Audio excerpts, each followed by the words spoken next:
ആകാശവാണി നിയമസഭയിൽ ഇന്ന് തയ്യാറാക്കിയത് ആർ സുരേഷ്, സീനിയർ റിപ്പോർട്ടർ, മംഗളം ദിനപത്രം, തിരുവനന്തപുരം. അവതരണം സുധിൻ സൈനുദ്ദീൻ. സമ്പൂർണ്ണ ബജറ്റ് പാസാക്കുക എന്ന ലക്ഷ്യത്തിലേക്കുള്ള വകുപ്പ് തല ചർച്ചയുടെ 2ാം ദിവസമായിരുന്നു ഇന്ന്. നികുതികൾ, ജില്ലാ ഭരണകൂടങ്ങൾ, പൊതുമരാമത്ത്, ഭവന നിർമ്മാണം, ടൂറിസം തുടങ്ങി വിവിധ വകുപ്പുകളുമായി ബന്ധപ്പെട്ട ചർച്ചയാണ് ഇന്ന് നടന്നത്. ധനകാര്യ, റവന്യൂ, പൊതുമരാമത്ത്, ടൂറിസം എന്നീ പ്രധാനപ്പെട്ട വകുപ്പുകളായിരുന്നു 2ാം ദിവസം പരിഗണനയ്ക്ക് വന്നതെന്നതുകൊണ്ട് തന്നെ ചർച്ചകൾക്കും ചൂടേറി. വിഷയം ബജറ്റാണെങ്കിലും രാഷ്ട്രീയ ആരോപണ പ്രത്യാരോപണത്തിനുള്ള പ്രധാനപ്പെട്ട അവസരമായി തന്നെയാണ് പലരും ഇതിനെ നോക്കിക്കണ്ടതും. സർക്കാർ നയങ്ങളെ പുകഴ്ത്തിക്കൊണ്ടും കേന്ദ്രത്തെ വിമർശിച്ചുകൊണ്ടും ഭരണപക്ഷാംഗങ്ങൾ ചർച്ചകളിൽ പങ്കെടുത്തപ്പോൾ പ്രതിപക്ഷം പ്രധാനമായും സംസ്ഥാന സർക്കാരിനെ പ്രതികൂട്ടിൽ നിർത്തി ആക്രമിക്കാനാണ് ശ്രമിച്ചത്. ഉപരോധ സമാനമായ ഒരു സാഹചര്യമാണ് കേന്ദ്രം കേരളത്തിൽ സൃഷ്ടിക്കുന്നതെന്ന് ധനാഭ്യർത്ഥനകളെ പിന്തുണച്ചുകൊണ്ടുള്ള പ്രസംഗത്തിന് തുടക്കം കുറിച്ച KV സുമേഷ് ചൂണ്ടിക്കാട്ടി. ആ ഉപരോധ സമാനമായ സാഹചര്യത്തെ മറികടന്നുകൊണ്ട് ഒരു നവകേരളം സൃഷ്ടിക്കുന്നതിനുള്ള പ്രവർത്തനങ്ങളാണ് സർക്കാർ നടത്തിയത്. പൊതുമരാമത്ത് രംഗത്തുണ്ടായ മാറ്റങ്ങളെയും അദ്ദേഹം അഭിനന്ദിച്ചു. കാലത്തിന്റെ മാറ്റം ഉൾക്കൊണ്ടുകൊണ്ട് ആധുനിക തലത്തിലേക്ക് അടിസ്ഥാന സൗകര്യ വികസന രംഗത്തെ എത്തിക്കുന്നതിൽ പൊതുമരാമത്ത് വകുപ്പ് പരാജയപ്പെട്ടെന്ന് ധനാഭ്യർത്ഥനയെ എതിർത്തുകൊണ്ട് സംസാരിച്ച സജീവ് ജോസഫ് കുറ്റപ്പെടുത്തി. യാഥാർത്ഥ്യ ബോധ്യം നിലനിൽക്കുന്ന ബജറ്റാണിതെന്ന് വ്യക്തമാകുന്നുണ്ടെന്ന് ധനാഭ്യർത്ഥനയെ അനുകൂലിച്ച് സംസാരിച്ച ET ടൈസൺ മാസ്റ്റർ അഭിപ്രായപ്പെട്ടു. ഉപരോധ സമാനമായ സാഹചര്യത്തിനെതിരെ എല്ലാവരും ഒന്നിച്ച് നിലകൊള്ളണമെന്നും അദ്ദേഹം പറഞ്ഞു. UDF അടുത്ത തവണ അധികാരത്തിൽ വരുമെന്ന പ്രതീക്ഷയുമായാണ് UA ലത്തീഫ് ധനാഭ്യർത്ഥനയെ എതിർത്ത് സംസാരിച്ചത്.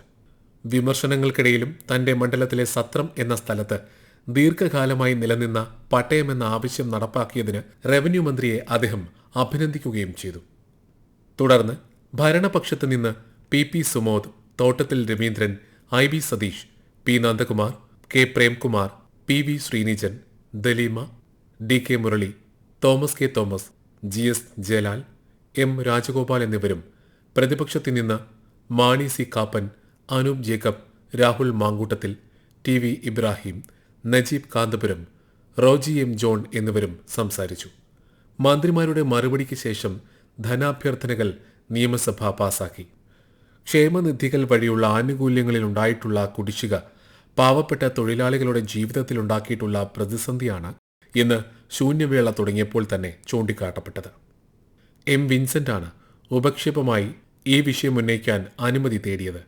തൊഴിൽ വകുപ്പിന്റെ ചുമതലയുള്ള മന്ത്രി V ശിവൻകുട്ടിയാണ് ഇതിന് മറുപടി പറയേണ്ടിയിരുന്നതെങ്കിലും ആരോഗ്യ പ്രശ്നം മൂലം അദ്ദേഹം സഭയിലില്ലാത്തതിനാൽ മന്ത്രി KN ബാലഗോപാലാണ് മറുപടി നൽകിയത്. മന്ത്രിയുടെ മറുപടിയെ തുടർന്ന് ഉപക്ഷേപത്തിന് അവതരണാനുമതി നിഷേധിച്ചു. ഇതിൽ പ്രതിഷേധിച്ച് പ്രതിപക്ഷം ഇറങ്ങിപ്പോവുകയും ചെയ്തു. സംസ്ഥാനത്തെ തൊഴിലാളികളെ വറുതിയിലാക്കിക്കൊണ്ട് ക്ഷേമനിധി ബോർഡുകളിലെ ആനുകൂല്യങ്ങൾ കുടിശ്ശികയാക്കുന്നുവെന്നാണ് ഉപക്ഷേപത്തിന് ആധാരമായി പ്രതിപക്ഷം നിയമസഭയിൽ ഇന്നുയർത്തിയ ആരോപണം. ക്ഷേമനിധി ബോർഡിലെ പെൻഷൻ ഉൾപ്പെടെയുള്ള ആനുകൂല്യങ്ങൾ കുടിശ്ശികയാണെന്ന് ചൂണ്ടിക്കാട്ടി ഉപക്ഷേപത്തിന് അവതരണാനുമതി തേടിയ M വിൻസെന്റിന്റെ നോട്ടീസിന്റെ ചർച്ചയ്ക്ക് ഒടുവിലാണ് പ്രതിപക്ഷം ഇറങ്ങിപ്പോയത്. കുടിശ്ശികയില്ലാതെ ക്ഷേമനിധി ബോർഡുകളുടെ പെൻഷൻ നൽകുന്നുണ്ടെന്നും കുടിശ്ശികയുള്ള 3 ഗഡുക്കൾ അടുത്ത സാമ്പത്തിക വർഷം നൽകുമെന്നും മന്ത്രി V ശിവൻകുട്ടിക്ക് വേണ്ടി മറുപടി നൽകിയ മന്ത്രി KN ബാലഗോപാൽ വ്യക്തമാക്കി. കേന്ദ്രത്തിൽ നിന്നുള്ള വിഹിതം വർദ്ധിപ്പിക്കണമെന്ന ആവശ്യത്തിലും ഒരുമിച്ച് നിൽക്കണമെന്ന് മന്ത്രി ആവശ്യപ്പെട്ടു.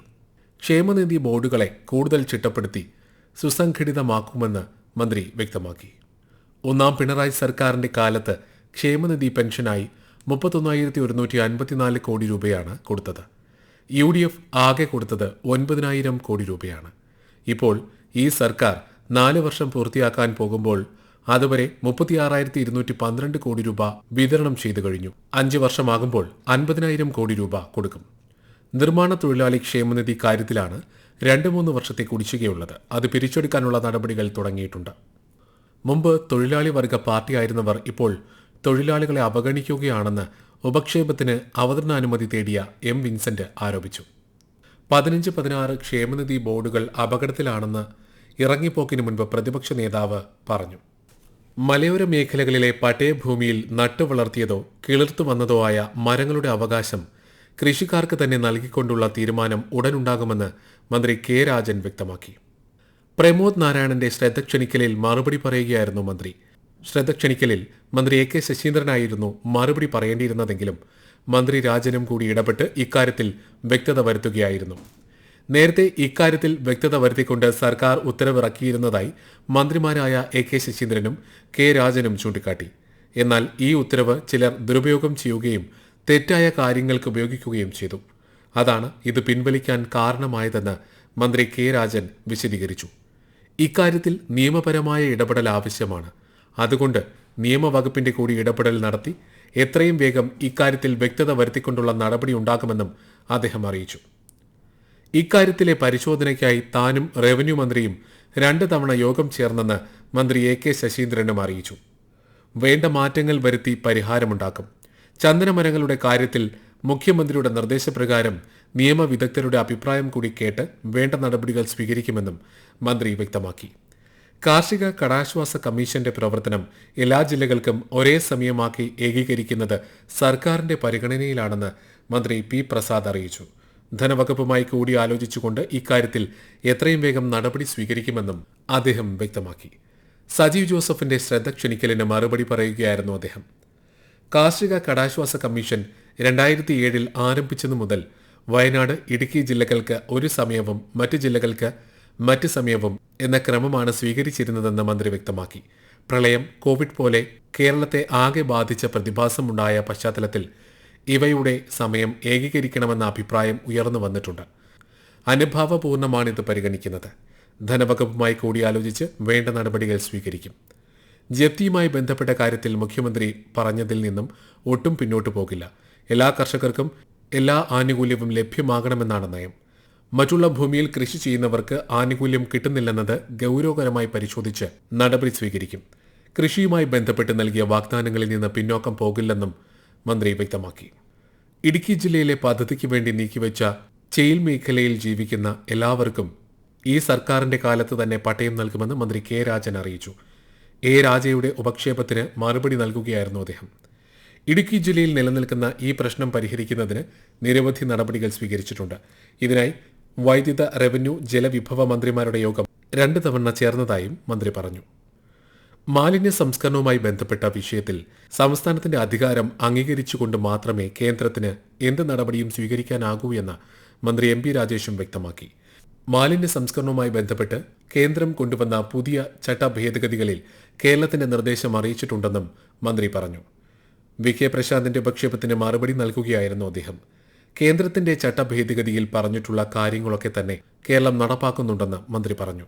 മാലിന്യം മൊത്തമായി ശേഖരിക്കുന്നവർ കേന്ദ്രം തയ്യാറാക്കുന്ന പോർട്ടലിൽ രജിസ്റ്റർ ചെയ്യണമെന്നാണ് വ്യവസ്ഥ. ഇത് പ്രായോഗികമല്ല. മാലിന്യ ശേഖരണം, സംസ്കരണം ഏകീകരണ പോർട്ടൽ വഴി കേന്ദ്രം നിരീക്ഷിക്കുന്നതിലെ അപ്രായോഗികത ബോധ്യപ്പെടുത്തിയിട്ടുണ്ടെന്നും മന്ത്രി വ്യക്തമാക്കി. കുടുംബശ്രീ അംഗങ്ങളുടെ യാത്രാബദ്ധ വർദ്ധിപ്പിക്കുന്നതുമായി ബന്ധപ്പെട്ട് നജീബ് കാന്തപുരം കൊണ്ടുവന്ന ഉപക്ഷേപം അല്പം വാദപ്രതിവാദത്തിനും വഴിവെച്ചു. ലോകം അംഗീകരിക്കുന്ന പദ്ധതിയാണ് കുടുംബശ്രീ എന്ന് വിശേഷിപ്പിച്ചുകൊണ്ടാണ് നജീബ് കാന്തപുരം ഉപക്ഷേപം അവതരിപ്പിച്ചത്. മറുപടി പറഞ്ഞ മന്ത്രി എം പി രാജേഷ് ഇത് ചൂണ്ടിക്കാട്ടിക്കൊണ്ടാണ് തുടങ്ങിയത്. 25-30 വർഷത്തിന് ശേഷമാണെങ്കിലും കുടുംബശ്രീയെ അംഗീകരിച്ചത് നന്നായെന്നും അദ്ദേഹം ചൂണ്ടിക്കാട്ടി. കേരളത്തിലെ സ്ത്രീ ജീവിതം കുടുംബശ്രീക്ക് മുൻപും പിൻപും എന്ന രീതിയിൽ വേർതിരിക്കപ്പെടും. അത് സ്ത്രീകളെ ശാക്തീകരിക്കുകയായിരുന്നു. CDS അംഗങ്ങളുടെ യാത്രാബത്ത 500 രൂപയാക്കി വർദ്ധിപ്പിച്ചിട്ടുണ്ടെന്നും മന്ത്രി പറഞ്ഞു. Eldhose P Kunnappillil, K Rema, P Mammikutty, H Salam, N Nellikkunnu, Anwar Sadath എന്നിവരും വിവിധ വിഷയങ്ങളിൽ ഉപക്ഷേപങ്ങൾ അവതരിപ്പിച്ചു.